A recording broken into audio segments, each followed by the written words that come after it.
आपकी बेटी का लालच। हम अपनी हार स्वीकार करते हैं। हम किसी लायक नहीं।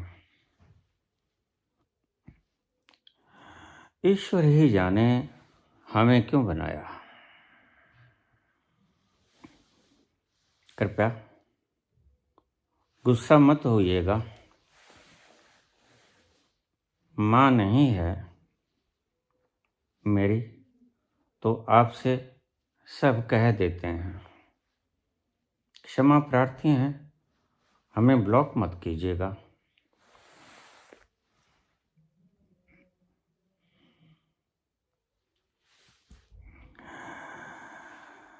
इस दुनिया में हम कहीं फिट नहीं बैठते, मिसफिट हैं।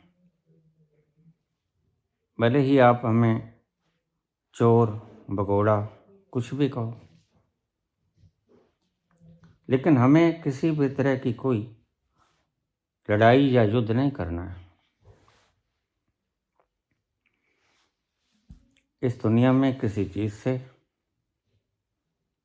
किसी चीज़ के लिए हम अपने आप को योग्य नहीं मानते। यह आलस है या हार का स्वाद,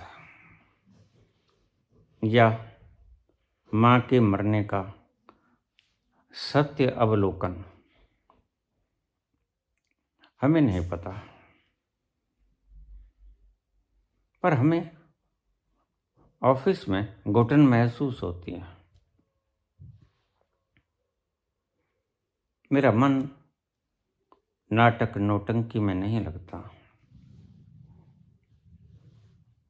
हमें लोगों से और उनकी फालतू बातों से तथा दुनिया और दुनियादारी से घुटन पैदा होती है।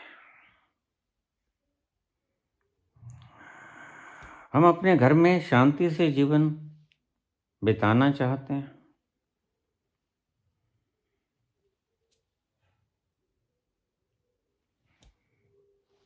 लेकिन कायरतावश बिता नहीं पाते।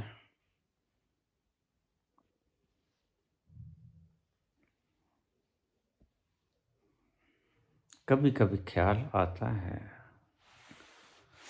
कि मर जाएं।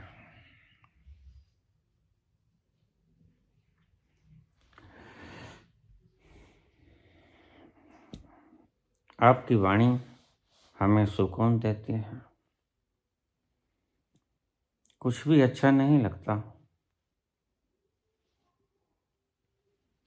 लेकिन हम जिंदगी के एरिया में फेल हो चुके हैं, बहुत बेइज्जत हो चुके हैं। सब समझ लिया,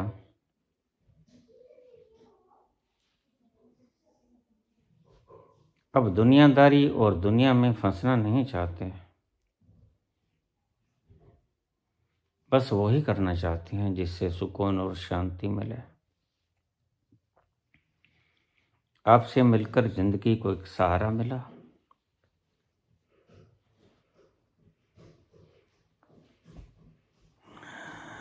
आपकी बेटी दुनिया की सबसे बड़ी मूर्ख है बाबा जी। बड़े बड़े सपने देखती है और मुंह के बल गिरती है।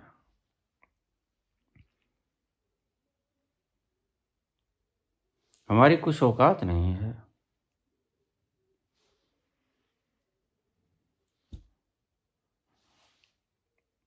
हम ख्याली पुलाव बना लेते हैं।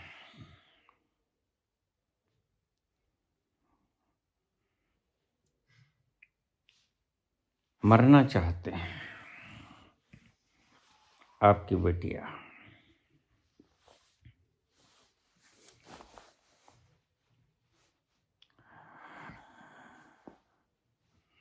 ये बात कोई हैरानगी की नहीं है। बहुत अच्छी तरह से मैं जानता हूं कि ऐसे ख्यालात, ऐसा कोई व्यक्ति नहीं होगा जिसने कभी जीवन में हार ना मानी हो और सुसाइड कमिट करने की इच्छा ना की हो। साइकोलॉजिस्ट कहते हैं कि ऐसा कोई व्यक्ति नहीं जिसने अपनी जिंदगी में 2-4 बार मर जाने की बात ना सोची हो। क्यों होता है ऐसा? व्यक्ति जीना चाहता है, लेकिन फिर मरने की इच्छा क्यों हावी हो जाती है और कुछ लोग तो मर ही जाते हैं।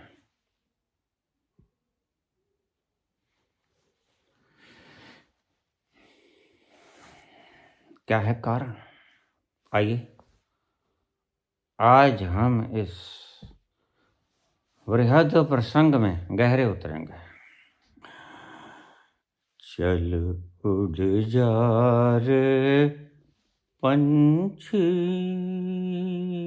के अब ये देश हुआ बेगाना। चल उड़ जा रे पंछी के अब ये देश हुआ बेगाना। चल उड़ जा रे पंछी।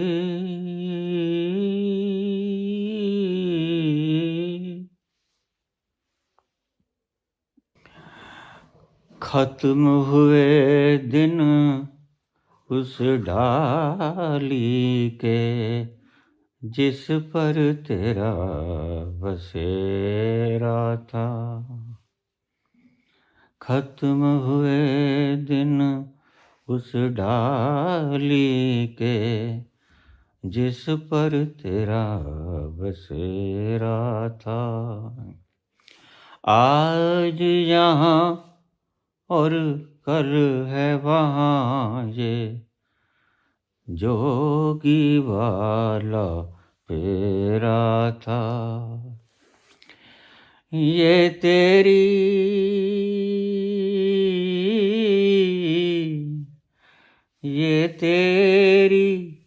जागीर नहीं थी, 4 घड़ी का डेरा था। सदा रहा है इस दुनिया में किसका आबोदाना। चल उड़ जा रे पंछी के अब ये देश हुआ बेगाना। चल उड़ जा रे पंछी।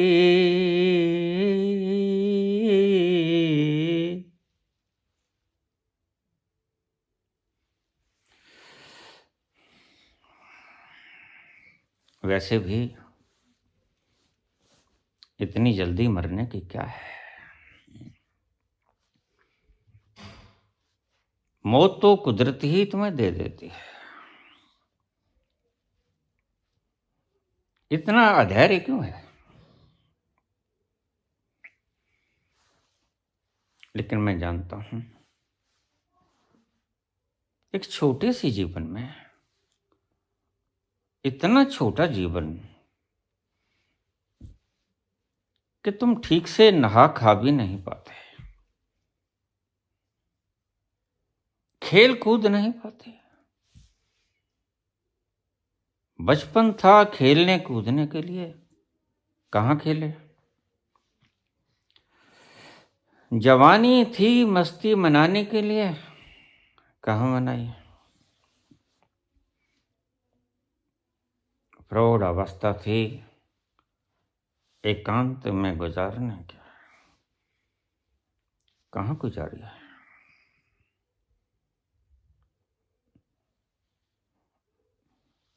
और वृद्धावस्था थी शांति और सुख से आनंद में मगन प्रभु के स्मरण के। खुद को याद करने की। क्या हुआ है मानवता को? कुछ नहीं हुआ। तुम मरना चाहते हो और तुम अकेले व्यक्ति नहीं हो। आज मेरे पास 100 से ज्यादा ऐसे कमेंट हैं जो मरना चाहते हैं। बाबा, हम मरना चाहते हैं।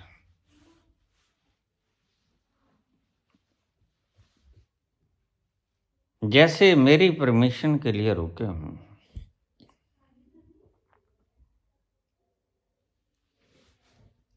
मरना क्यों चाहते हैं? शायद तुम ठीक से जानते नहीं।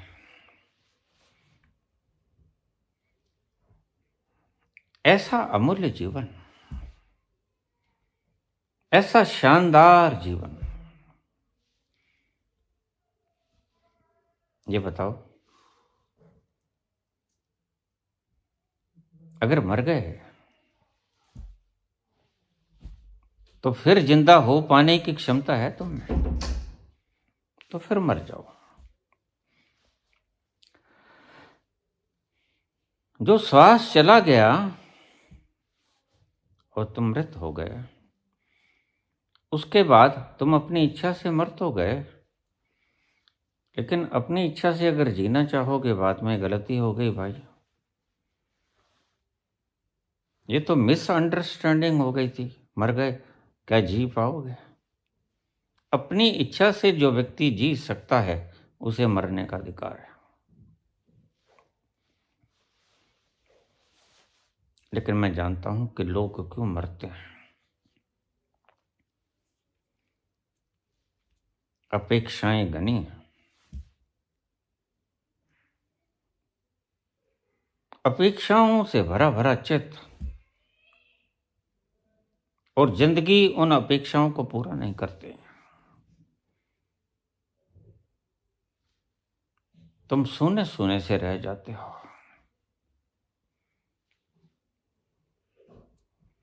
तो फिर अपने आप को हारा, गिरा, थका, मांदा, बेसहारा, टूटा टूटा सा महसूस करते हो।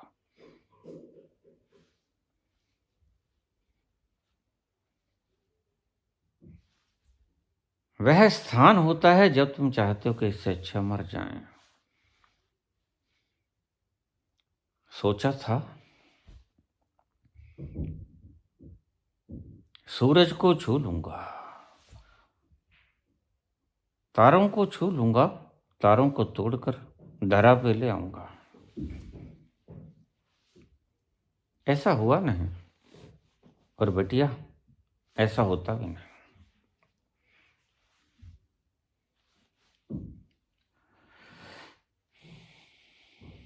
ये कारण है मरने के ख्यालात आने का। तुम्हारी अपेक्षाएं बड़ी घनी हैं। जवानी की उम्र है, न जाने क्या क्या सोचा होगा। वक्त ने पूरा नहीं होने दिया। जो चाहा था वो सर्कमस्टेंसेस ने पूरा नहीं किया।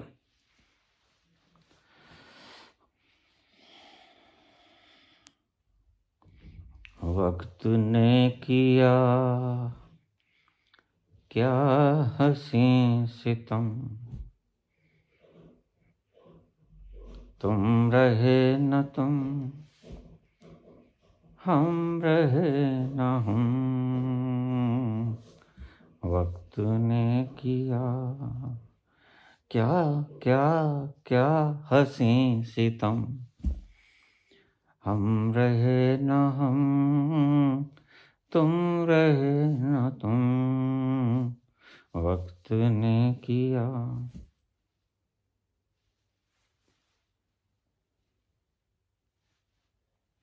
तुम्हारी अपेक्षाएं घनी हैं। तुम आसमान में बड़ा ऊंचा उठना चाहती हो।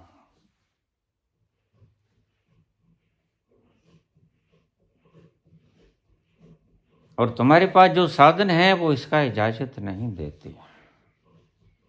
यही मरने का कारण है। तो जरा संतों के जीवन की तरफ भी देख लो। कबीर के पास एक झुग्गी झोंपड़ी है और वो ऐसी मस्ती से गीत गाता है कि तुम्हारे राजा महाराजाओं की शान शौकत फीकी हो जाती है।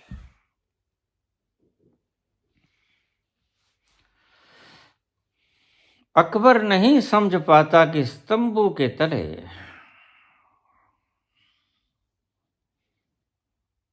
मेरे कुचैले फटे हुए वस्त्र पहनकर कोई व्यक्ति नाच भी सकता है। और अकबर शाहाना पोशाकों के अंदर भी दुखी है। हाँ, तुम्हें जीवन का सलीका नहीं आया।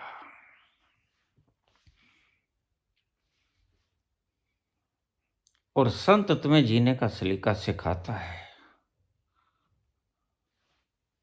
संतों से सीख लो कैसे जिया जाता है। संतों की बातों में तुम्हें जीने का तरीका मिल जाएगा, शास्त्रों में नहीं मिलेगा। तुम जिंदगी को जीने के तरीके शास्त्रों में कंगालते हो। मुर्दा शास्त्र तुम्हें कभी जिंदगी की बात नहीं बता सकेंगे। वो मुर्दा है, न बोल सकते हैं, न खा सकते हैं, न सांस लेते हैं, न दिल धड़कता है उनका।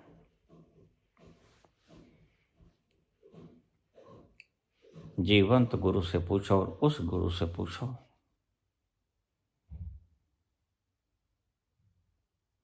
जो भीड़ में नहीं बैठा, जो एकांत में निकल गया है और खूब मस्त है, प्रसन्न है, हरि गीत गाता है।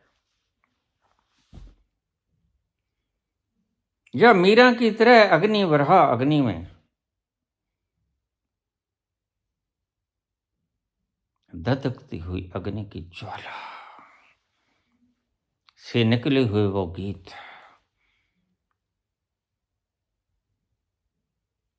तुम्हारा कोई भी तराना उसके सामने फीका पड़ जाएगा।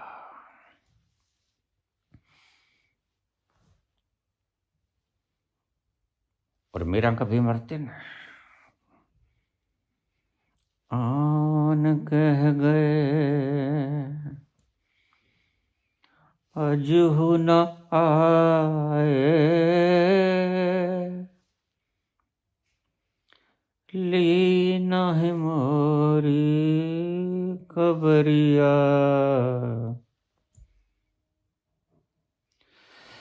मोहे भूल गए सांवरिया, भूल गए सांवरिया।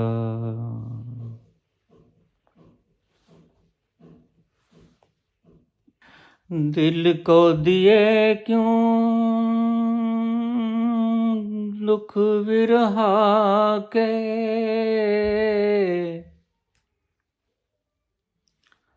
तोड़ दिया क्यों महल बना के। दिल को दिए क्यों दुख विरहा के, तोड़ दिया क्यों महल बना के।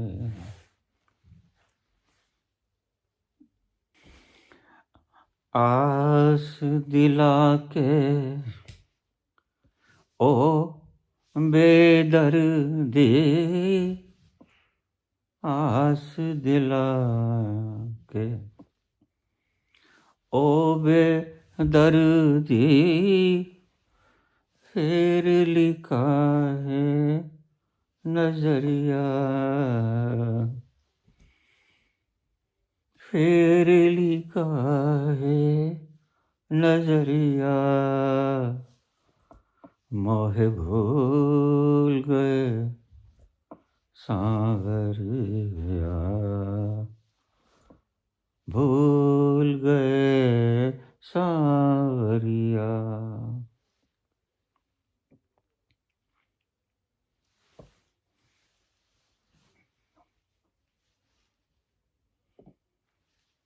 वासनाएं ज्यादा हैं,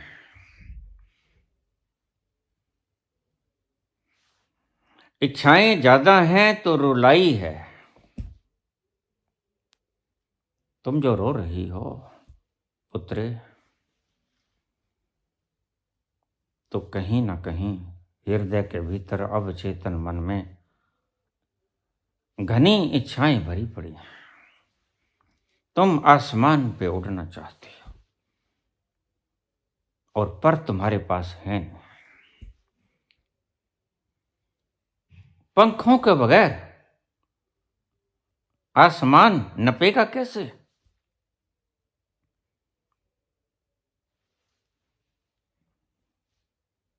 इच्छाएं बहुत हैं तो रुलाई है, रोना ही पड़ेगा। इच्छाएं कम हैं, शहनशाही है। थोड़ी इच्छाओं को कम कर लो। ज्यादा इच्छाएं रखने वाला व्यक्ति, अपने अचेतन मन को भरने वाला व्यक्ति, रुलाई ही उसके हाथ लगती है। इसमें ना भगवान का कसूर है, ना सर्कमस्टेंसेस का कसूर है, ना दुनिया का कसूर है। भगवान ने तो कबीर को भी बनाया है, भगवान ने तो नानक को भी बनाया है, लेकिन वो तो ऐसी मस्ती में गीत गुनगुना रहे हैं। वो तो नहीं कहते तूने मुझे क्यों बनाया।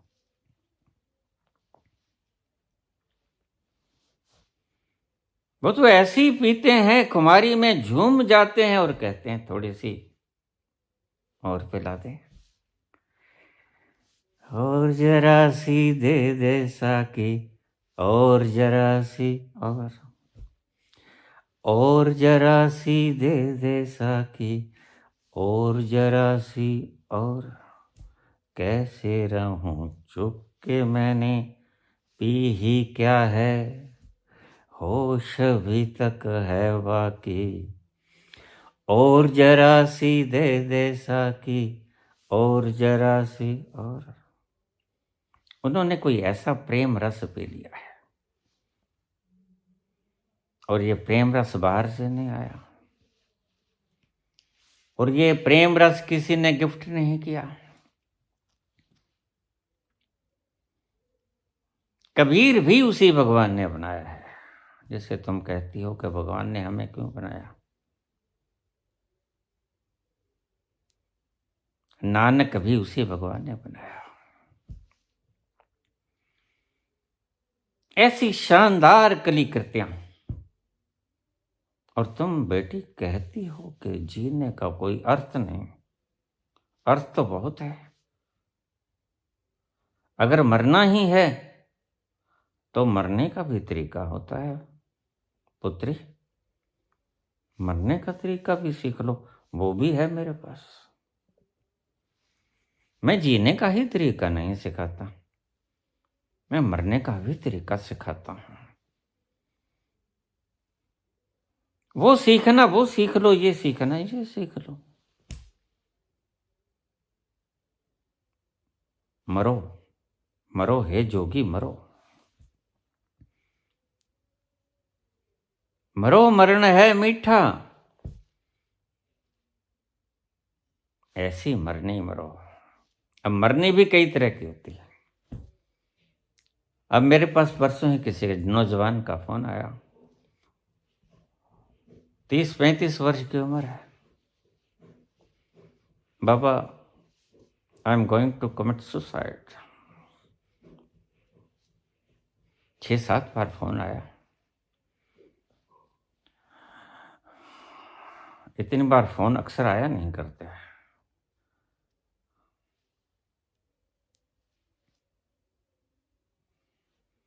तो जब इतनी बार फोन आया तो मैंने उठाया कई बार। कुछ मायूसी भी हो सकती है,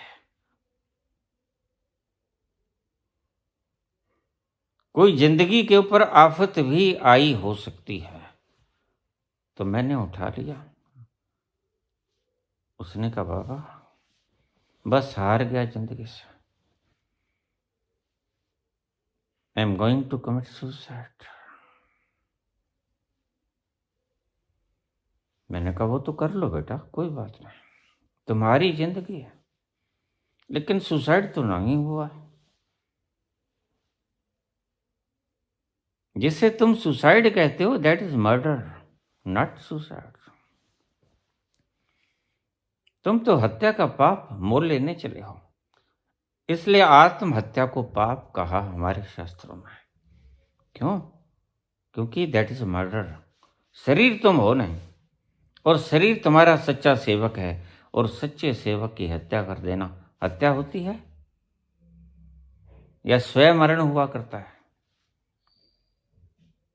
अगर सुर में हो तो खुद मरो, स्वयं मरो।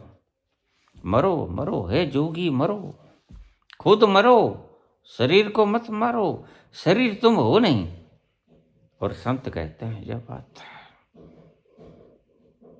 जिन्होंने जान लिया, अच्छी तरह से आंखें खुल गई उनकी, जाग के देख लिया, वास्तव में लाखों बार देखा, हजारों बार देखा, नहीं हूं शरीर में, फिर बोलते हैं ऐसे तो बोलते भी नहीं Gorakh.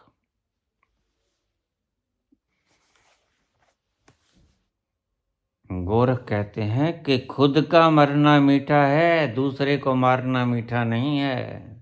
And you are going to commit not suicide but murder.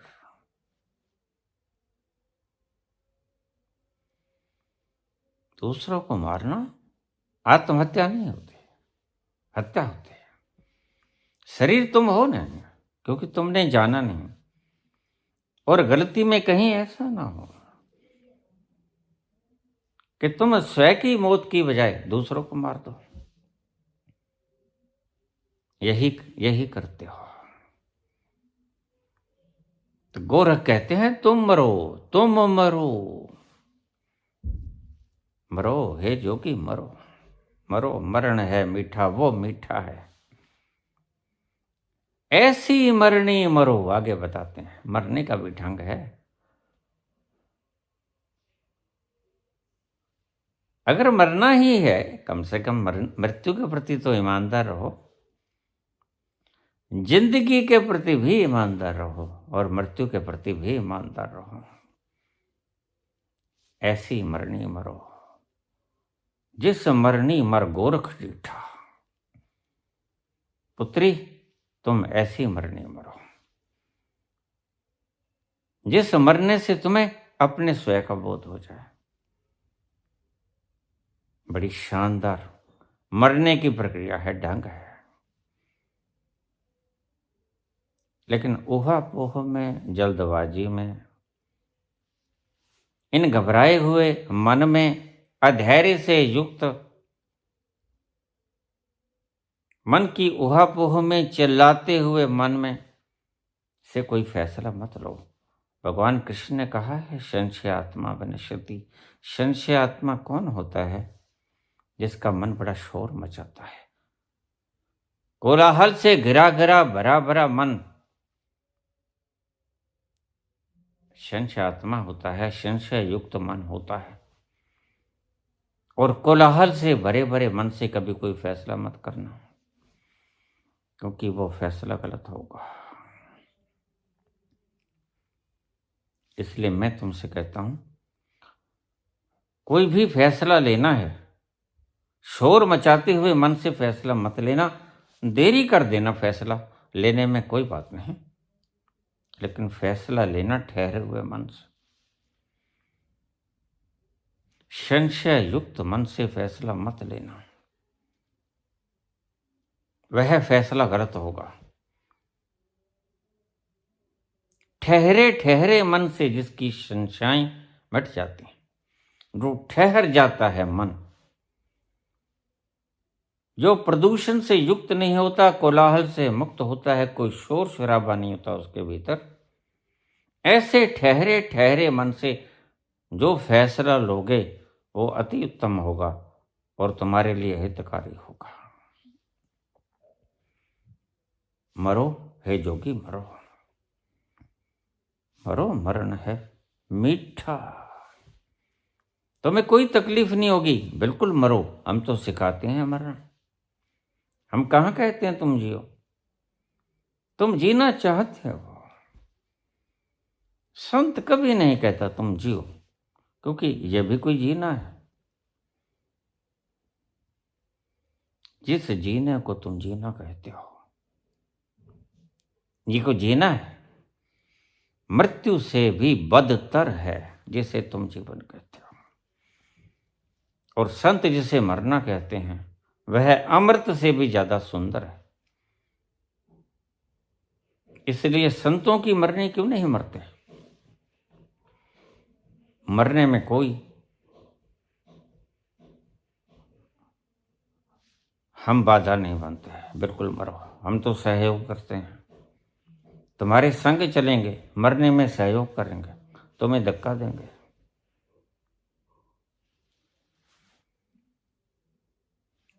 मेरे एक मित्र थे, बचपन की एक कहानी सुनाया करते थे मुझे। रामलीला में हम रोल किया करते थे, मैं राम जी का और वो रावण जी का। लेकिन स्टेज के ऊपर तो झगड़े ही चलते हैं, और बाहर बैठकर हम दोनों चाय पीते। मेरे शिष्य भी थे, मेरे मित्र भी थे। ठहाके लगाते, बातचीत करते। कोई समस्या होती वो मुझसे कह देते। उन्होंने एक बड़ा मजेदार प्रसंग सुनाया मुझे। कहते बचपन के अंदर मेरे पिताजी संस्कृत के अध्यापक थे, प्राइवेट स्कूल में। तो अब समझदार हो कि प्राइवेट स्कूल में थोड़ी सी तनख्वाह होती है, परिवार बड़ा था।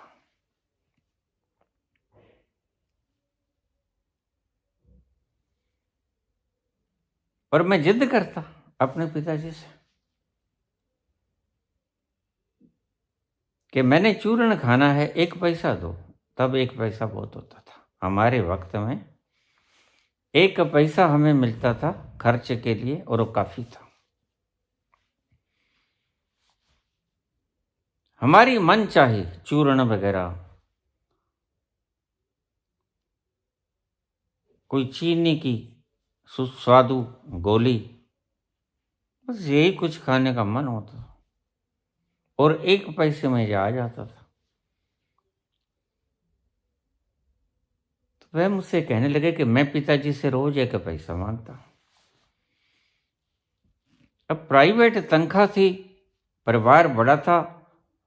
उन दिनों में महंगाई नहीं हुआ करती थी, और पैसा भी नहीं हुआ करता था। तो मैं रोज पैसा मांगता, पिताजी के पास होता, 1 पैसा दे देते। आधी छुट्टी होती तो घर आते खाना खाने के लिए। तब ये मिड डे मील वगैरह का रिवाज नहीं था। घर आके जब जाते खाना खा के, तो कहता, मैं पिताजी से कहता, पिताजी 1 पैसा दे दो, चूर्ण खाना है।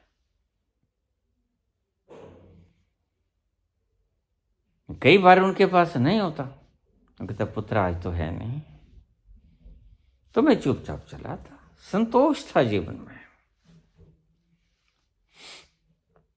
खाना मिल गया, चूर्ण ना मिले कि चलेगा। लेकिन एक दिन कई बार जिद आ जाती, जिद आ जाती है। मैं कहता, नहीं पिताजी आज तो मैं खाऊंगा, आज तो 1 पैसा देना ही पड़ेगा। तो पिताजी अंदर जाते, एक ट्रंक में सुरक्षित भंडार था, वहां से 1 पैसा दे देते। कुछ वक्त खराबी का आ गया, जो सुरक्षित भंडार था वो भी ना रहा, और उस महीने तनख्वाह भी ना मिली, और तंगी आ गई। अब बच्चे को क्या पता होता है, माँ बाप तंगी में। बच्चे की उम्र खेल कूद की उम्र होती है। घर खाना आया खाने के लिए, और खाना खा लिया और फिर वापस चला। तो पिताजी के पास तंगी चल रही थी। मैंने कहा पिताजी 1 पैसा चूरन खाना। कहते पुत्र अब तो नहीं है, आज तो तंगी का जमाना है, तनख्वाह आई नहीं, रिजर्व भंडार खत्म हो गया है। तो मुझे बताते वो कि मैं एक जिद करता। हमारे घर के पास ही रेलवे स्टेशन था, रेल लाइन वहां से जाती थी, बस थोड़ी दूर पर 1 मिनट पैदल चले।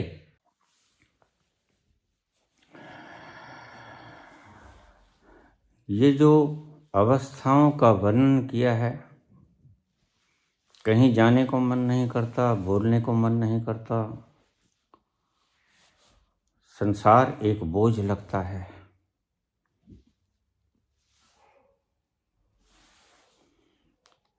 यह वैराग्य की निशानी है। इसको डिप्रेशन की तरह भी कई लोग देख लेते हैं। मैंने अभी शब्द बोला,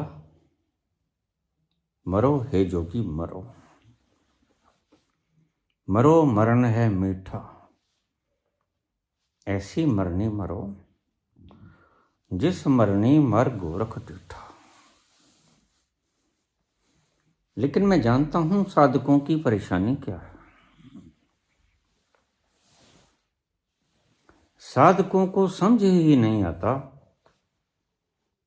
शरीर का मरना तो समझ आता है कि सुसाइड कमिट कर लो, लेकिन और मरना वो कैसे होता है, साधकों को समझ नहीं आता है। यहीं गड़बड़ हो जाती है। मेरे पास बहुत से लोग आ जाते हैं, ओशो के सन्यासी। बाबा एक बात उलझ के रह गई मन में। क्या बेटा? ओशो कहते हैं कि एक्टिंग करो, क्रोध आ रहा है, मुट्ठियां बीचो, दांत बीचो, क्रोध की सारी बनावट कर लो और थोड़ी देर में क्रोध आना शुरू हो जाएगा। क्या आपको लगता है? मैंने कहा नहीं पुत्र, मुझे नहीं लगता। जो गलत है उसे गलत कहना ही होगा। ऐसी एक्टिंग तो हम रामलीला में भी बहुत किया करते थे। बहुत मुट्ठियां बिचा करते थे और सच में बिचा करते थे, दांत कड़कड़ाया करते थे। क्रोध आता था, लेकिन आता था क्षणिक। लेकिन यहां बात अध्यात्म की क्षणिक सुख और क्षणिक क्रोध की नहीं है। अध्यात्म कहता है अखंड आनंद, अखंड खुशी। तो मैं कहता हूं पुत्र, कहीं ओशो से गलती हो गई। आप चाहे बड़ा मानो, फिलोसफर थे, फिलॉसफी के अंदर पीएचडी की, बाल की खाल निकालना जानते थे और बाल की खाल निकाल कर ही चले गए, समझा नहीं पाए। थ्योरेटिकल चीजों का वर्णन कर गए, प्रैक्टिकल में वो ठीक उतरती नहीं। अब क्या किया जाए? अभी मुझे नए साल कुछ ओशो सन्यासी बाहर से आए, कुछ यहाँ के दूर दराज के लायंस क्लब के, जिन्होंने नया साल मनाना होता है, खूब नाचते हैं, होला मचाते हैं। और आप कौन सा नहीं नाचते? होली पे कितने रंगों की बौछार होती है, कितने धूम धड़ाके करते हो आप, कितने हंसते हो, नाचते हो, गाते हो, लेकिन क्या तुम सदा के लिए नाचते हो जाते हो? एक दिन ही तो होता है। और फिर ये क्षणिक सुख का स्वाद तो हम भोगों में भी चख लेते हैं। मुट्ठियां बीचोगे खुशी का प्रगटावा करोगे, नाचोगे, डांस करोगे, हंसीबा, खेलीबा, धरीबा ध्यान। मेरी दृष्टि में इस शब्द का ठीक से व्याख्या नहीं हो पाई है। उलट ले गए व्याख्याकार, और मैं समझता हूं कि ओशो भी गलत है। देखिए, ओशो के पास बहुत बड़ी जमात है, लेकिन मेरे पास अनुभव है। जमात के पास अनुभव नहीं है। ओशो भी कहीं चूक गए, और अगर चूक गए, महान पुरुष कौन सा नहीं चूक सकता, और मेरी दृष्टि में वो चूक गए।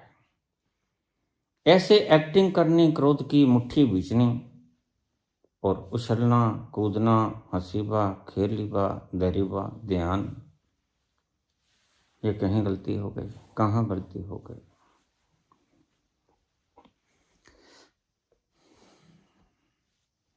गलती यहां हो गई, तुम कहते हो हंसो, खेलो, नाचो, कूदो, मौज मनाओ और ध्यान में रहो। ये कहना तो बड़ा आसान है। कौन चाहता है कि मैं ध्यान में ना रहूं? ध्यान उखड़ उखड़ जाता है। कौन कहता है कि मन मेरे वश में ना हो? मन भटक भटक जाता है। सभी चाहते हैं, कौन साधक नहीं चाहता?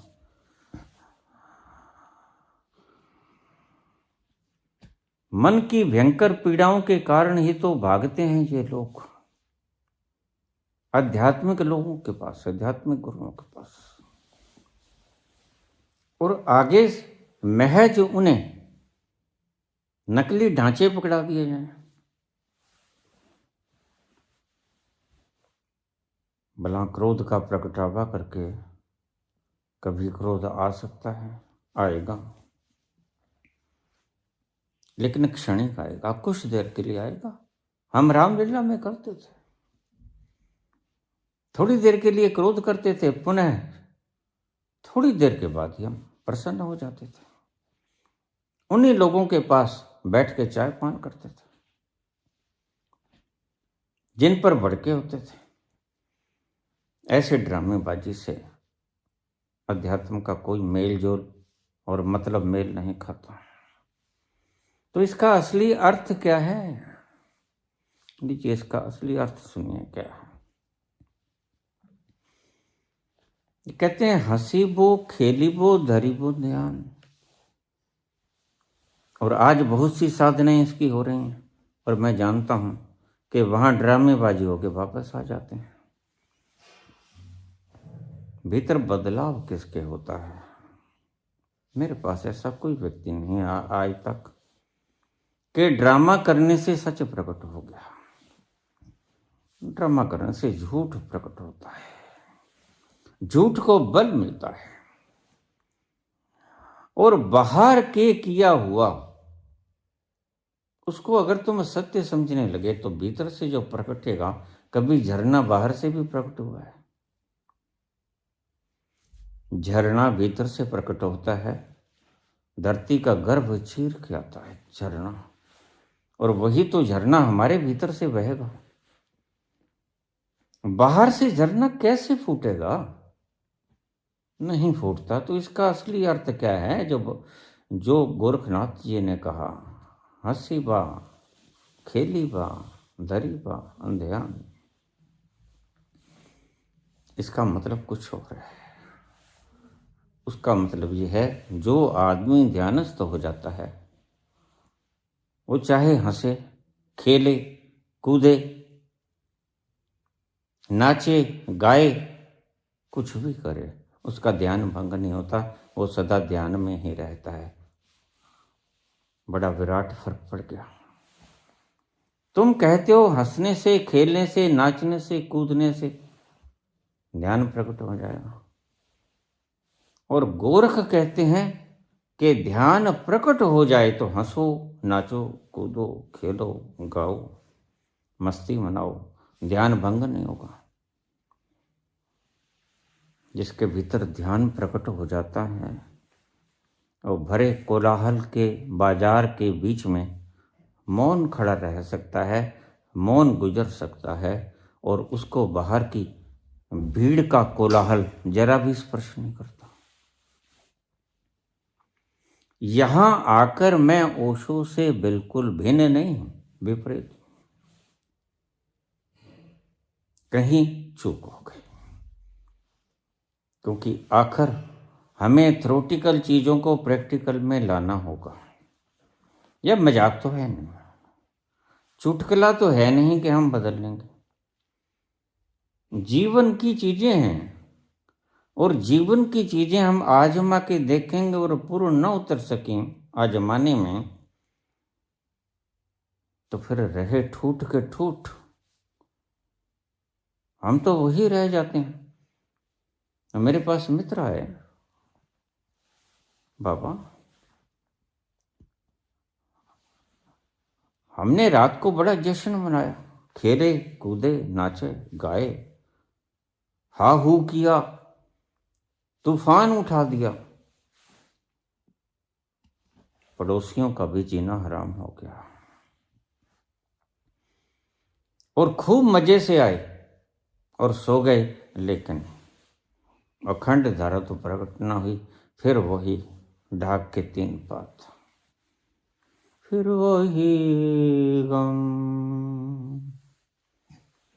फिर वही शाम, वही गम, वही तन्हाई है, फिर वही शाम, वही गम, वही तन्हाई है।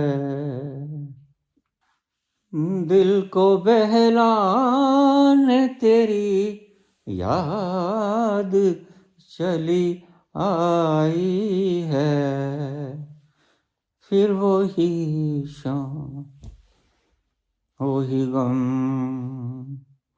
वही तन्हाई है।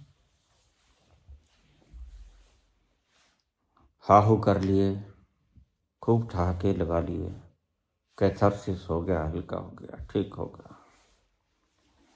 लेकिन बात तो ये है, क्या कहते हैं गोरख, तुम हंसो और हंसते हुए शरीर को देखो कौन हंस रहा है, लेकिन एक्टिंग से तो यह पॉसिबल नहीं होगा, क्योंकि एक्टिंग बाहर बाहर खोपड़ी तक रहती है, हृदय तक थोड़ा सा छू पाती है, लेकिन हृदय के गहरे तलों में ये उतर नहीं पाती।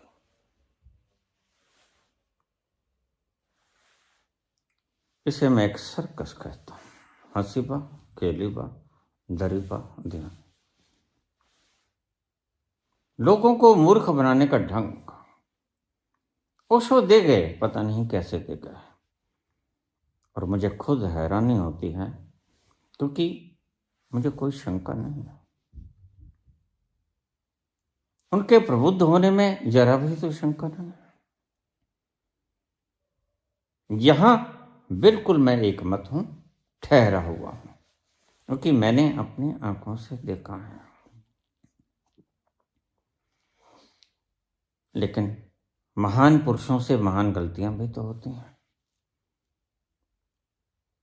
आपको शायद पता नहीं होगा। ओशो की सक्रिय साधना डायनेमिक साधना से पहले जो साधना दी थी वो डायनेमिक नहीं थी, वो सक्रिय साधना नहीं थी, वो अक्रिय साधना थी। लेकिन अक्रिय साधना ने काम नहीं किया तो फिर इन्होंने सक्रिय साधना दे दी, बदल दिया ना, गलती थी ना। निष्क्रिय साधना काम नहीं की तो सक्रिय साधना दे दी डायनेमिक, और डायनेमिक ने भी कितना काम किया, कैथोसिस कर दिया, हाहू कर लेते हो, क्रोध निकल जाता है, अच्छी है, सुखद अनुभूति होती है, हल्के हो जाते हो, सब कुछ करने की, भीतर से निकालने की छूट है। जैसे हमारे यहाँ बागेश्वर धाम वगैरह, यहाँ यही कुछ होता है। जो रजनीश आश्रम में होता था, ओशो ध्यान केंद्रों में होता था, वही यहाँ होता है। कोई नई बात नहीं। वहां भूत से पीड़ित होते हैं, मनोव्यथाओं से पीड़ित होते हैं, और यहाँ ध्यान के लिए वही काम करते हैं। बस शब्द बदल दिए गए हैं, बात वही है। उछल कूद हा हू सिर सुर मारना, वही कुछ ऐसा रहा।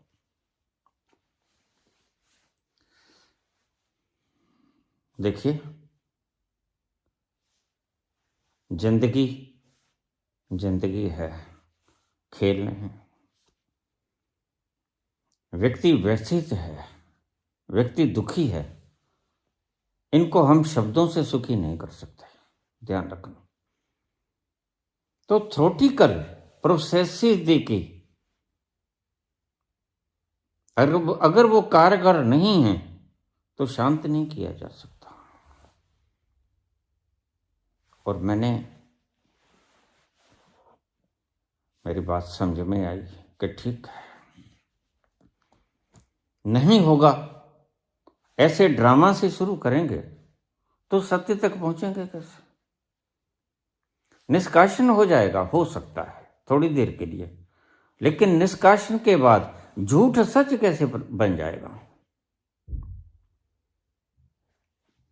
यह मेरे अनुभव में बात सटीक फिट नहीं हुई, इसलिए मैंने उनसे कहा कि देखो भाई, अगर तो आपको वहां कुछ मिलता है तो ठीक है, अन्यथा आप ये साधना करनी बंद कर दो। वो तो फिर है ही जो गोरख ने कहा है, जब ध्यान प्रकट हो जाता है भीतर से, जब झरना फूट पड़ता है भीतर से, तो उसे रोक कौन सकता है? ध्यान का झरना भीतर से शीतलता प्रदान करेगा, बाहर आएगा तो फिर तुम नाचो, कूदो, गाओ, मस्ती मनाओ, कुछ करो। यही तो करते हैं कृष्ण। कृष्ण का ध्यान नाचने कूदने से, रास रचाने से प्रकट नहीं हुआ। ध्यान करना, कृष्ण ध्यानस्थ हैं, इसलिए महारास प्रकट होता है। तुम उलट बात समझकर मूर्ख बनाने की चेष्टा न करो।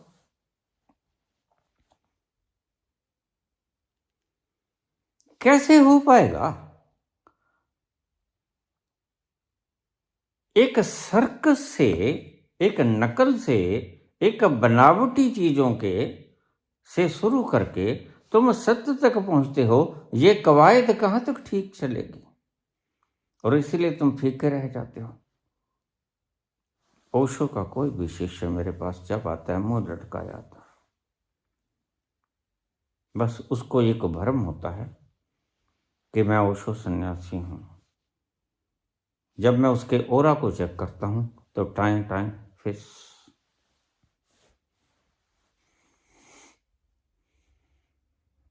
इस बात से मैं मुकर नहीं। ओशो ने स्वयं वो तल छू लिया था। प्रसन्नता की उस तलहटी पे पहुंच गए थे खुद, लेकिन प्रसन्नता की उस तलहटी पे पहुंच गए खुद। दूसरों के लिए थ्योरी ठीक से कंस्ट्रक्ट कर पाएगा यह जरूरी नहीं है। पहुंचा हुआ व्यक्ति थ्योरेटिकली गलत हो सकता है, प्रैक्टिकली तो वो ठीक है। उसको मिला, बिना शक मिला, इसमें मुझे कोई संदेह नहीं। लेकिन ओशो ने जो थ्योरेटिकल प्रयोग दिए, उनसे मैं सहमत नहीं हूं। कुछ प्रयोगों से तो बिल्कुल ही सहमत नहीं हूं। और यहां आकर मैंने क्यों बोलना बंद कर दिया? शुरू किया था मैंने, गोरखवाणी शुरू की थी मैंने, हसीबो खेलिबो धरिबो दयान। लेकिन जब मैंने पाया कि ऐसे नकल से तो थोड़ी देर के लिए ठीक है, क्रोध पैदा होगा, नाचोगे नाच पैदा होगा, गाओगे गायन पैदा होगा, और उस गायन में लुत्फ भी आएगा, नाचने में भी लुत्फ आएगा, हंसने में भी लुत्फ आएगा, लेकिन इट्स ओनली कैथारसिस प्रोसेस। तुम्हारे भीतर भी तो ऐसा कुछ दबा हुआ है। क्रोध भी तो दबा हुआ है, क्रोध निकल जाएगा।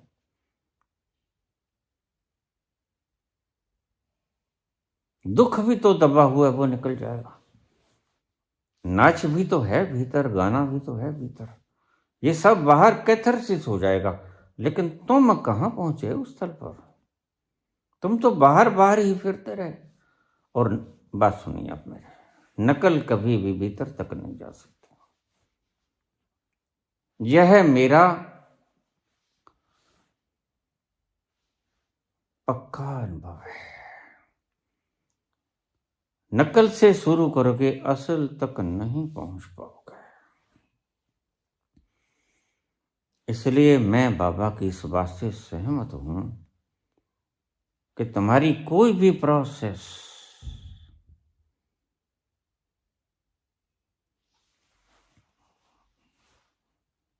उस परमात्मा तक तुम्हें पहुंचाती नहीं। जोर न जुगती छूटे संसार। तुम जितनी भी जुगत लड़ाते हो, जितनी भी साधना करते हो परमात्मा तक पहुंचने की, बाबा कहते हैं उसमें कोई जोर नहीं। क्यों कहते हैं बाबा? बाबा कहते हैं कि तुम खुद ही हो। जुगत लड़ाने की आवश्यकता क्या है? पौड़ियों का इस्तेमाल करने की आवश्यकता क्या है? भटके हो ही नहीं।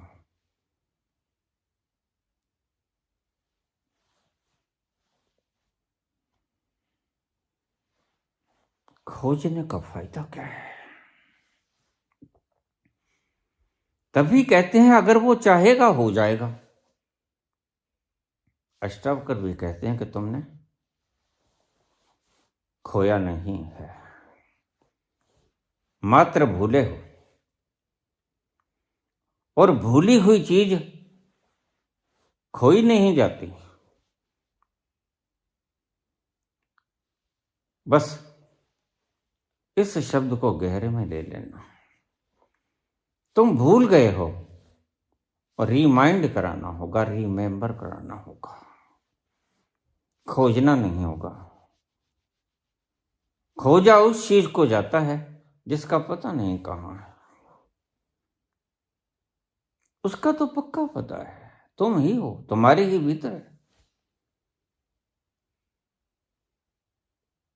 कहां ठोर ठिकाना उसका कौन बताएगा? क्योंकि वो तुम ही हो, तुम्हारे ही भीतर उतरना है। बाहर जाके तो तुमने देख लिया, लताड़ ही लगी, दुख ही हाथ आया। खूब मंशा से गए थे कुछ मिलेगा, खाली हाथ वापस आ गए।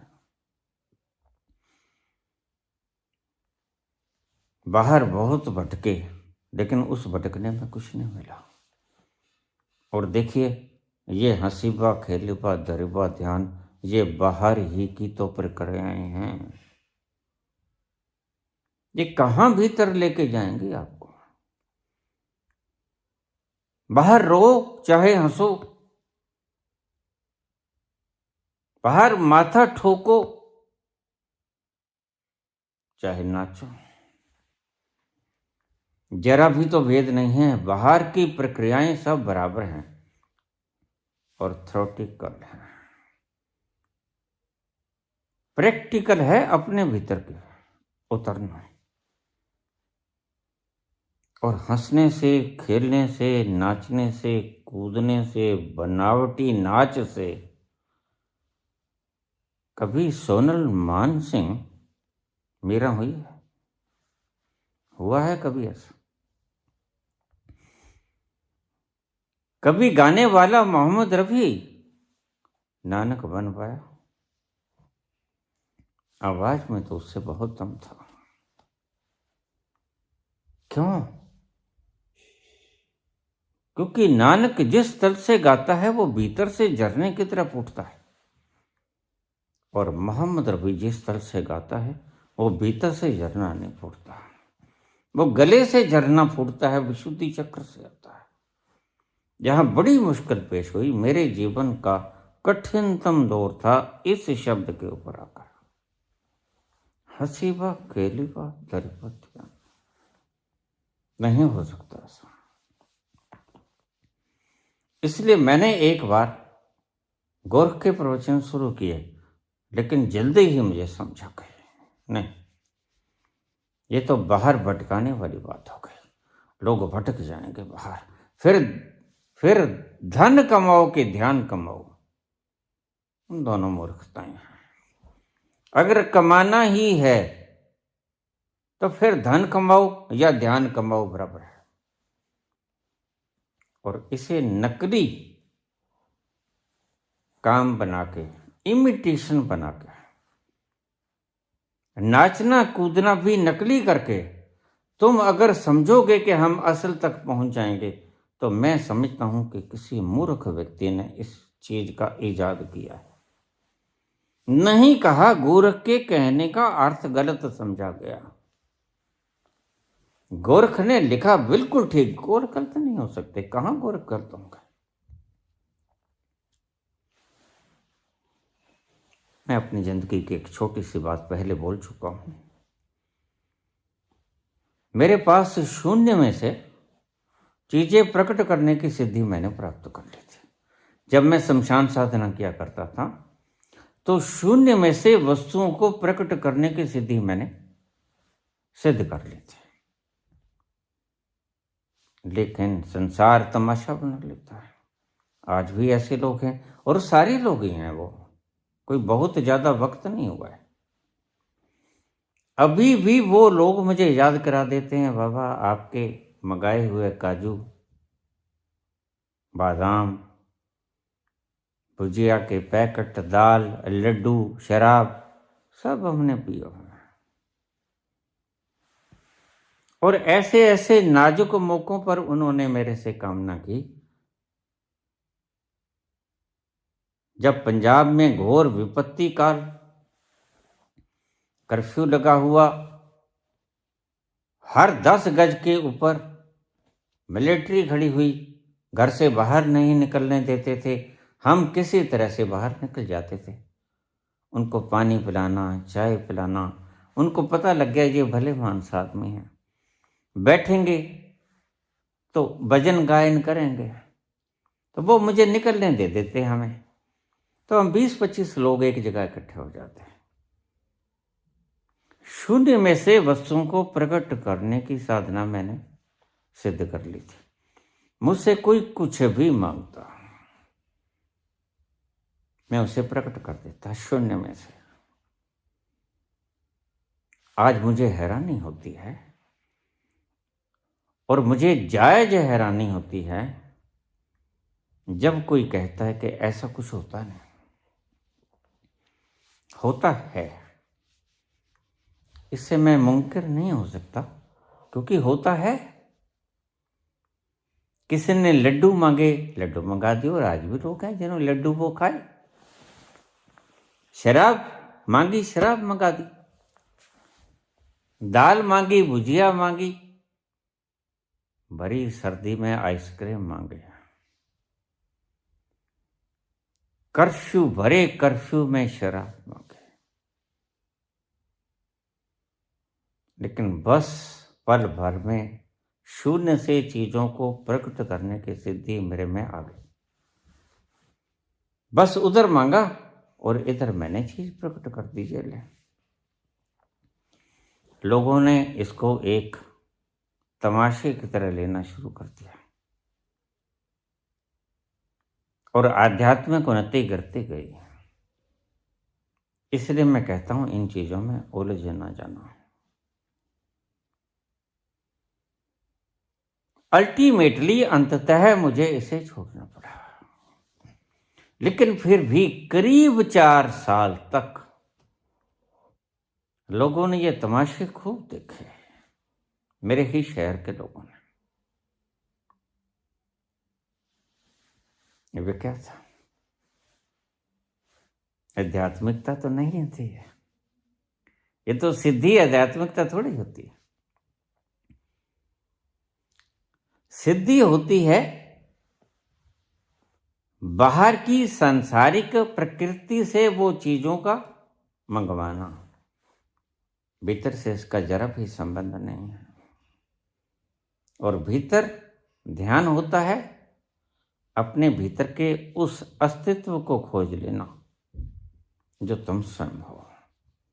दोनों में जमीन आसमान का फर्क है और दोनों विरोधी कोनों पर खड़े। एक तरफ वो जहां मैं लड्डू मंगाया करता था, एक तरफ ये जहां मैं आज बोलता हूं कि सब तुम ही हो। और मैं वो भी अनुभव से बोलता हूँ, ये भी अनुभव से बोलता हूँ। मैं सदा ही कहता हूँ मैं जो भी कुछ बोलता हूँ अनुभव के बिना नहीं बोलता हूँ। जहां गलती मुझे लगती दिखती है वह मैं स्पष्टतः बोल देता हूँ मुझे गलत लगता है, मुझे ठीक नहीं लगता। देखिए ठीक होगा आपके हिसाब से, लेकिन मेरे हिसाब से ये ठीक आता नहीं।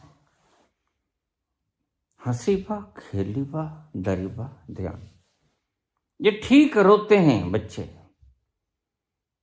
मरने को दिल करता है बिल्कुल। और जो भीतर दबा पड़ा है वह तुम्हारा कैथार्सिस निकाल देगा। जो भी कुछ दबा पड़ा कैथार्सिस निकाल देगा, इस बात से कोई मुनकिर नहीं हो सकता। लेकिन तुम उस तत्व को अचीव कैसे करोगे? सिर्फ कैथार्सिस करने से वह तत्व जाना नहीं जा सकता। वह तत्व तो अपने भीतर गहरे गहरे गहरे गहरे और गहरे उतर कर ही एक दिन तुम उस तत्व में समा जाओगे।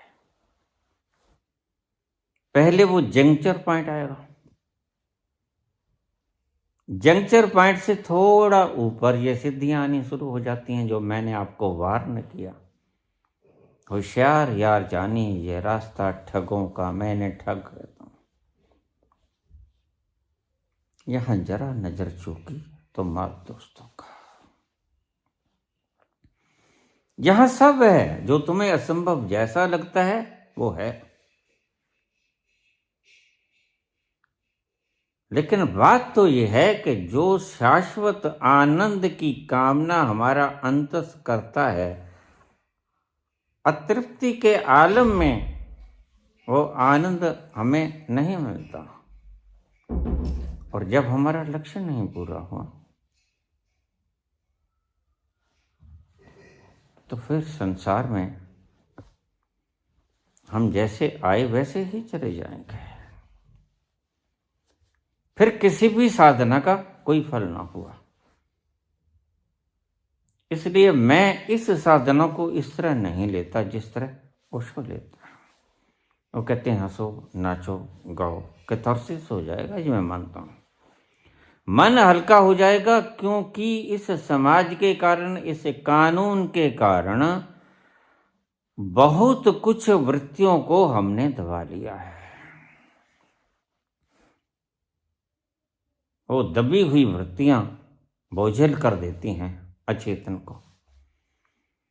और वो अचेतन बोझिल हुआ हुआ तुम्हें ऐसा लगता है जैसे पता नहीं कितना भार तुम्हारी छाती पर रखा हो। मुझे रोज लोग कह देते हैं बाबा मुझे ऐसा लगता है जैसे छाती पर पता नहीं कितना भार रखा हुआ है। यह अचेतन मन का वो भार है जो तुमने दबा लिया है। और तुमने कोई कम नहीं दबाया, तुमने बहुत दबाया है। इसलिए मैं कहता हूं जब मैं बोलता हूं और तुम मुझे सुनना चाहते हो, वास्तव में श्रावक बनना चाहते हो, तुम शिष्यत्व के भाव से नमन होके मुझे सुनना चाहते हो,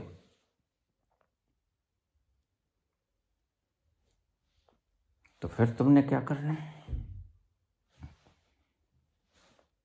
सुनने के लिए तुम सारी कांट छांट को और अपने पूर्वाग्रहों को, जो पहले तुमने पूर्व आग्रह तुमने मान रखे हैं कि ये ऐसा होता है। अब सत्य तो ये है कि जब हम शरीर से बाहर जाएंगे और वापस आना होगा तो बिल्कुल नाभि से शरीर छोड़ना होगा। सूक्ष्म देही को नाभि के रास्ते के अलावा कोई रास्ता ही नहीं। और अगर पूर्वाग्रह से ग्रसित कोई व्यक्ति कहे कि हम तो सहस्रार से निकलते हैं और वापस आ जाते हैं, तो ये सिर्फ उनकी कल्पना है। और इसका प्रत्यक्ष प्रमाण हमारे सामने आज कांच की मृत्युशैया के ऊपर पड़ी हुई लाश है आशुतोष की। यही कोशिश तो उन्होंने की थी। जिसने वापस नहीं आना होता, देखिए अंत समय में हम कहते हैं कि योगी कपाल को पार कर निकल जाता है। क्यों? क्योंकि उसे वापस नहीं आना होता शरीर में। तो अगर शरीर में वापस नहीं आना तो ये रास्ता है। तुम कपाल से जा सकते हो, लेकिन फिर ध्यान रखना फिर वापस नहीं आ पाओगे शरीर में। ऐसा ही कुछ आशुतोष के साथ हुआ। और मैंने 2-3 साल पहले वीडियो डाली, बड़ी गाली गलौज हुआ, लोगों ने बद्दी बुद्दी गालियां दी। मैंने कहा भाई तुम गालियां निकाल लो, तुम्हारा हक है, मेरा हक बोलना है। और मैंने अपना अनुभव बोल दिया।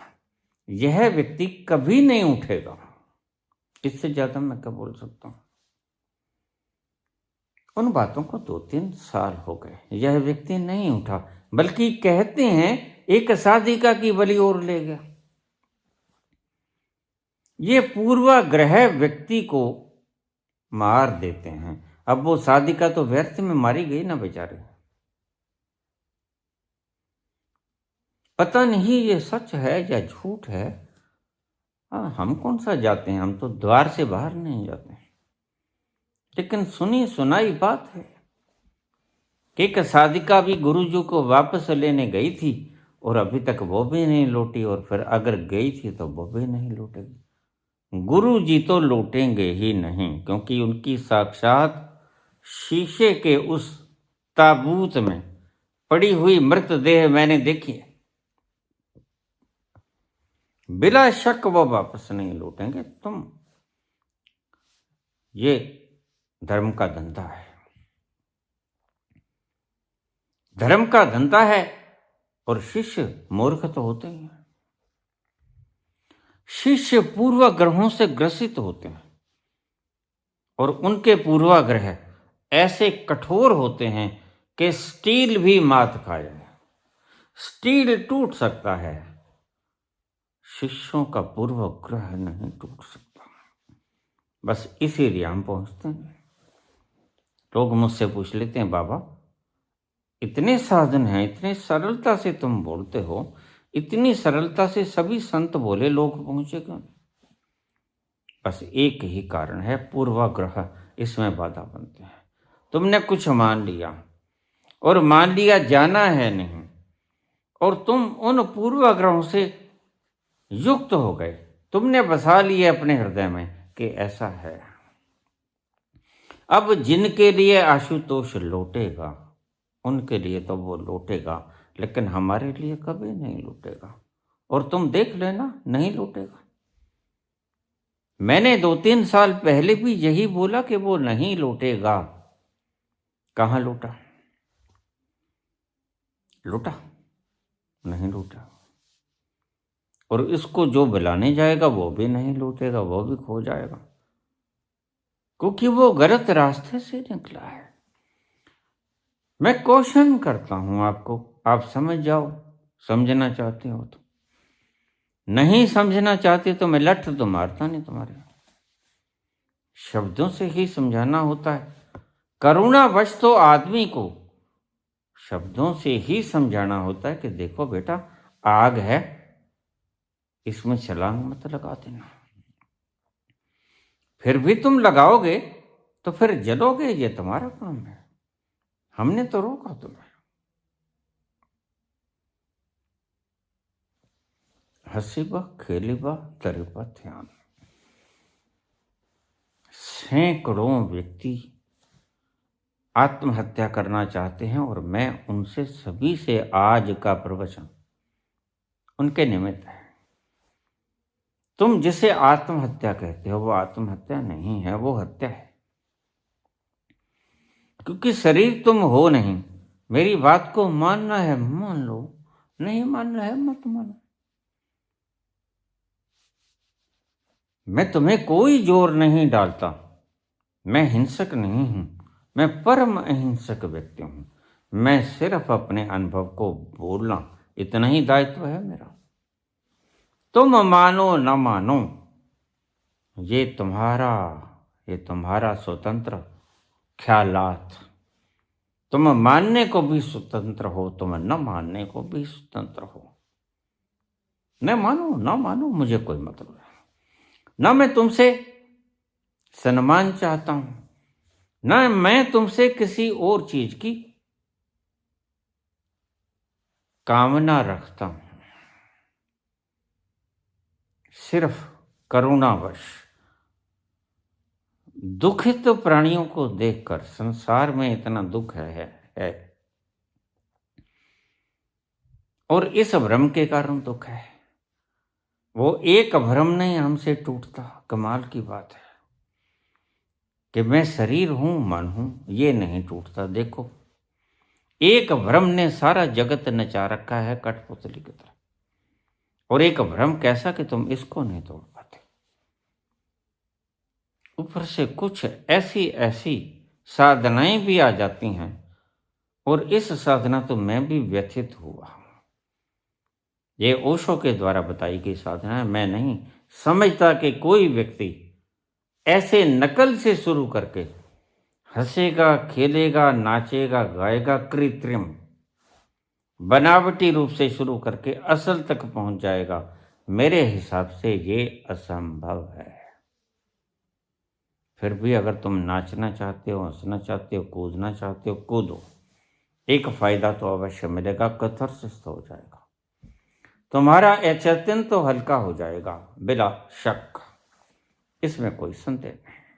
और ऐसा लगता है लोग मुझे प्रश्न पूछने से डरते हैं, क्योंकि पीछे जो ये शब्द लिखते हैं न कि बाबा ब्लॉक मत कर देना, इसका स्पष्ट मतलब है कि तुम डरते हो।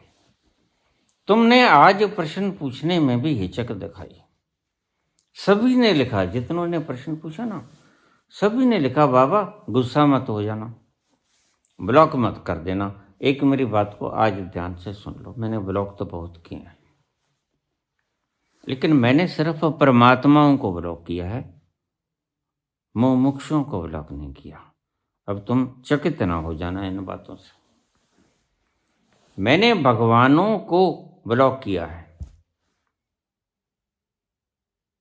मुमुक्षुओं को ब्लॉक नहीं किया। जो मुक्त होना चाहते हैं उनको तो मैं लंबे हाथों से गलवकड़ी डाल लेता हूं। उनसे तो मैं ईद मनाता हूं, गले मिलता हूं। वे तो योग्य हैं मेरी बात को सुनने के, उन्हीं के लिए बोल रहा हूं। अगर तुम कहते हो कि मुझे ब्लॉक मत कर देना, तो प्रश्न पूछने से मैं सिर्फ तुम्हें ब्लॉक नहीं करूंगा, मैं भगवानों को ब्लॉक करता हूं। एक शब्द सुन लो मेरा, मुमुक्षु इंसानों को ब्लॉक नहीं करता। भगवान कौन? जो पहले से जानते हैं, जो मुझे कहते नहीं बाबा ऐसा नहीं, ऐसा होता है, ऐसा नहीं बाबा ऐसा होता है, तुम गलत हो, तुमने ऐसा तब कहा था, आज ऐसा कहा, ऐसा कहा। मैंने 1000 बार कहा कि देखिए, जिस भाषा में हम बोलते हैं वह भाषा अल्प है। कई बार विरोधी शब्दों का इस्तेमाल करना पड़ता है। तुम्हें विरोधी लगेंगे, लेकिन तुम छोड़ देना उन्हें, क्योंकि बताने का हमारा प्रयास मात्र है शब्द, अल्टीमेट प्रोसेस नहीं है ये। तो तुम्हें उलट लग सकता है और हमें भी लगता है उलट, तुम्हें ही क्या लगता है? तो हम उलट बोल सकते हैं, तुम्हें लग सकता है, लग नहीं सकता, हम बोलते ही उल्टे हैं, क्योंकि शब्दों की अपनी मर्यादा है, शब्दों की अपनी तुच्छता है। शब्द उससे आगे नहीं जा सकते, मजबूरी है शब्दों की।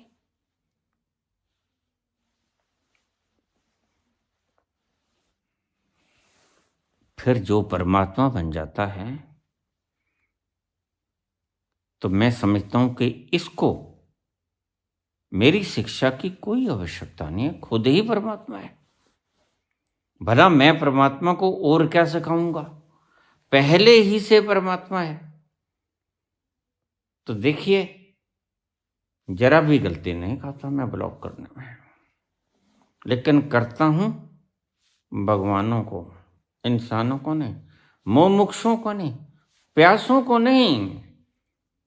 प्यासों के लिए तो पानी सदा हाजिर है, ठंडा शीतल, जो खुद खूब गले तक पानी पी के आए हैं।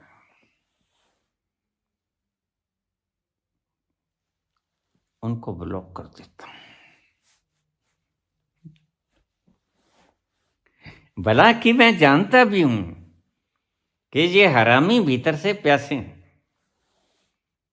ये जानता हुआ भी ब्लॉक कर देता हूं कि अगर जान ही खानी है, खुजली ही करनी है, तो भाई किसी आचार्य के पास जाओ, वो अच्छे से खुजली कर देते हैं, आप उनके पास जाओ। मैं खुजली भी ठीक से नहीं कर सकता, वृद्ध हो गया हूं, ऊपर से खाता पीता कुछ नहीं। एक व्यक्ति कहने लगा, बाबा तुम्हारे पास आना चाहता हूं 4-5 दिन के लिए। मैंने कहा भाई क्या करोगे 4-5 दिन? बाबा मैं देखने आऊंगा कि तुम वाकई ही दूध पीते हो और कुछ नहीं खाते। मैंने कहा भाई अगर मैं खाता भी हूँगा, जैसे अनशन वाले करते हैं आमतौर से, तो उसमें मैंने क्या पाप कर दिया? तुम नहीं खाते हो क्या? हम तो खाते हैं बाबा, तो फिर मैं भी खाता हूँगा तो तुम्हें क्या कहता हूँ? एक सत्य को उजागर कर रहा हूं कि नहीं खाता हूं तो नहीं खाता हूं, झूठ मैं बोलता नहीं। तो तुम्हारा शरीर कैसे चल रहा है, अब आगे की बातें मत पूछो, ये तो बहुत गहन में चले गए तुम। ये सत्य है कि मैं दूध पीता हूं और मैं परीक्षा नहीं दूंगा। मैं कोई तुम्हारा गुलाम थोड़ा हूं। मूर्ख क्यों बनते हो? मैं खाता हूं तो खाता हूं, तुम्हें क्या मतलब? कोई पाप है क्या रोटी खाना? नहीं खाता तो नहीं खाता, मेरी मौज है। अब नहीं खाते महावीर तो उनकी परीक्षा लेके जाओगे। मानना पड़ता है ना कि महीने में एक बार भोजन करते हैं, और जो शर्त लगा के चलते हैं अगर वो पूरी होती है तब उसी घर से वो भोजन ग्रहण करते हैं। तो क्या उनकी परीक्षा लोगे? क्या जो तुमने ग्रहण किया वो यही सोचा था तुमने? उसकी परीक्षा लेने का कोई औचित्य बनता है? ये हमारी निजी जीवन की बातों को हस्तक्षेप करने जैसा है। हम खाएंगे खाएंगे, नहीं खाएंगे नहीं खाएंगे, तुम्हारे से इसका क्या मतलब? हमने कभी तुम्हारे पर्सनल जीवन के अंदर इंटरफेरेंस किया? लेकिन एक बात सत्य है, झूठ नहीं बोलते, बिल्कुल दूध ही पीते हैं बिला शक, लेकिन तुम्हें विश्वास नहीं दिलाते। यह हमारा दायित्व नहीं बनता किसी भी प्रकार से। हाँ, अगर तुम खाना चाहते हो, सिर्फ दूध पीना चाहते हो, तो पी के देख लो, पता चल जाएगा तुम्हें। लेकिन अगर मरखर गए तो मेरी कोई जिम्मेवारी नहीं, ये ध्यान रखना है इस बात का।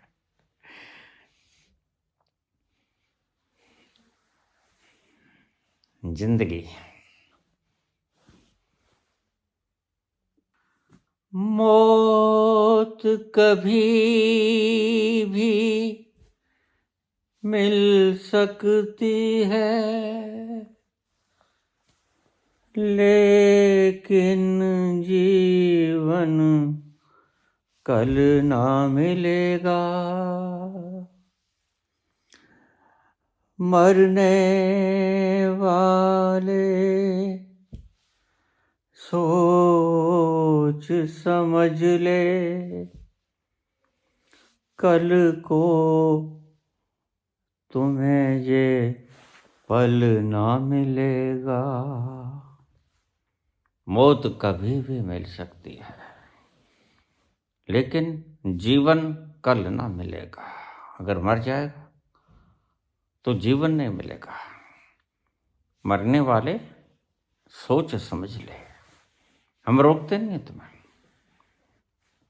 कल को फिर ये पल ना मिलेगा। इस जीवन को अगर तुम तरसोगे तो तुम्हें जीवन देने वाला कोई नहीं होगा। इस बात को ध्यान में रखना। अगर मरना चाहते हो तो या तो गोरख के मरने को स्वीकार कर लो, और वो मरना बड़ा सुखदायक है। अपने अहंकार को मारो। अहंकार तुम हो, तुम जो हो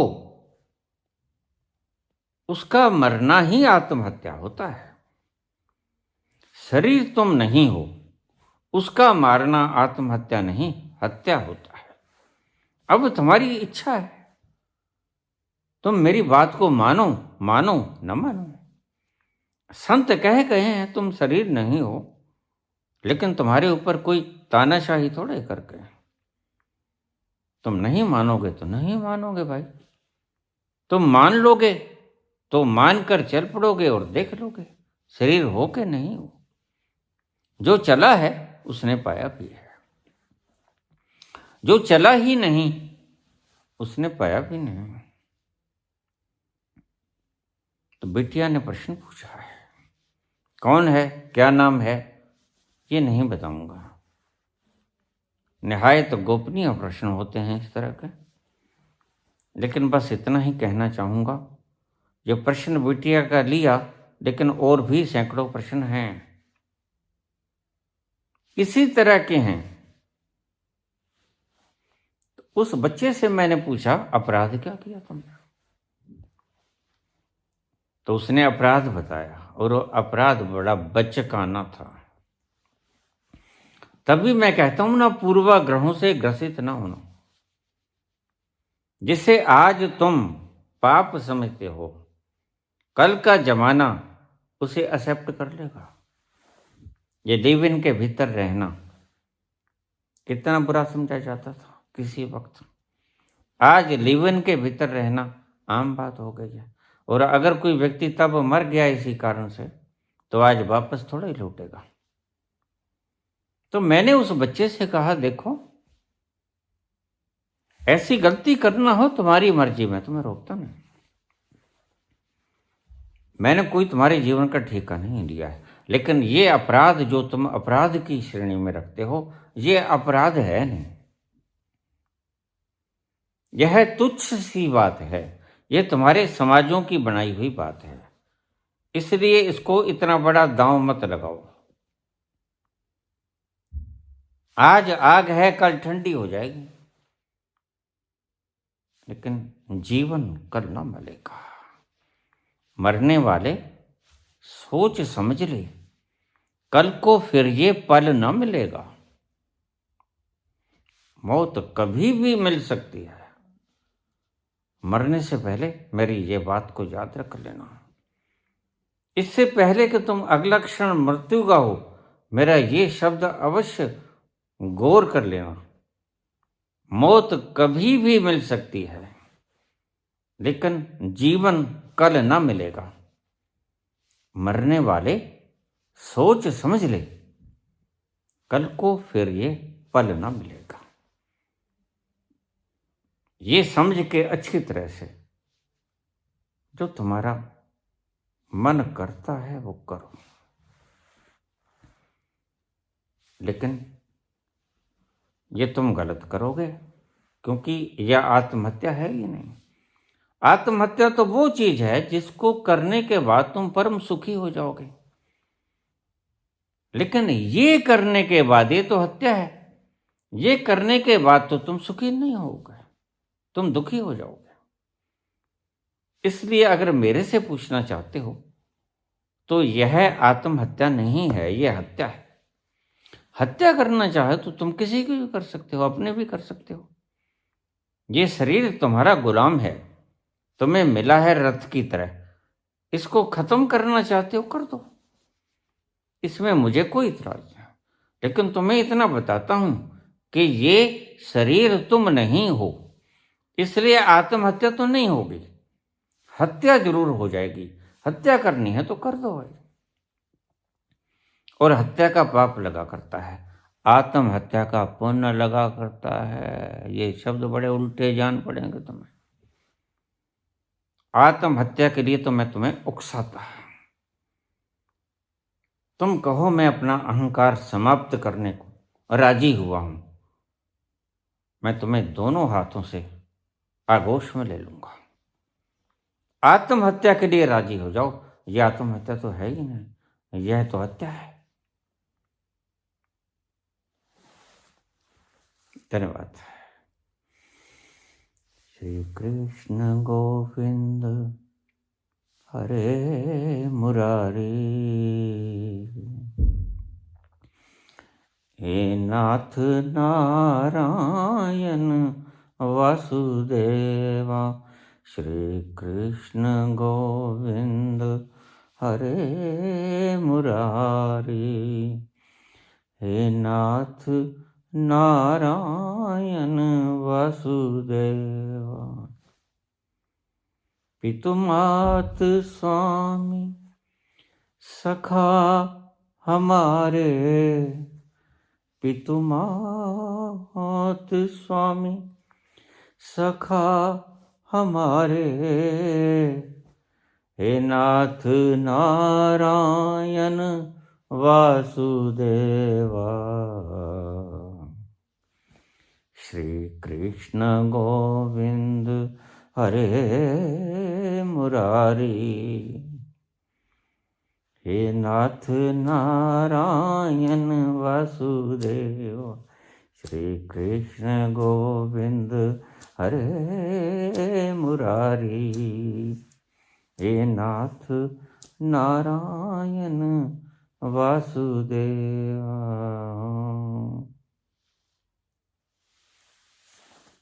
धन्यवाद।